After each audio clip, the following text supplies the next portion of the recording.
recently, ever since I've read my friend Professor James Tabor's book on the Lost Mary, the real flesh and blood woman, Jewish woman, behind the story of the Virgin Mary, I've been on a kind of Virgin Mary kick, and I found another book that's incredible insight into how Mary the mom became Mary the Virgin.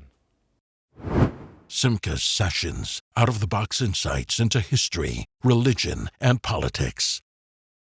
Recently, I had the pleasure of recommending a book that just came out by a friend of mine, Professor James Tabor, on Mary, the Virgin Mary. The book is called The Lost Mary, and he retrieves the Jewish woman behind Christian theology. But how did Mary become the Virgin Mary?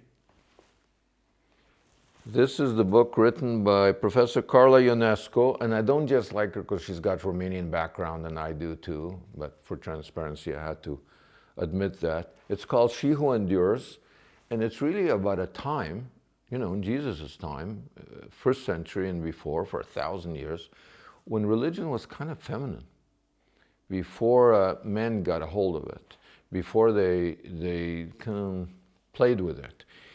It deals with Artemis. This Artemis, the cult of Artemis, all over the Mediterranean, was huge. In first century, in Jesus' day, huge. In the book of Acts, in the New Testament, Paul says that the merchants at the temple of Ephesus, they were handing out, selling to tourists trinkets, they ran them out of town. They were afraid that Christianity would put Artemis out of business, and it did.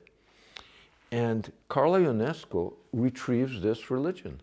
I mean, the Temple of Ephesus in modern-day Turkey was one of the wonders of the world, and we've lost touch with her. But Carla points out we haven't really. Artemis morphed into Mary. To find out how, go on this journey. I provide a link in the comment section, in the description box. Go to your bookstore. What a great time travel to a time that the gods were feminine.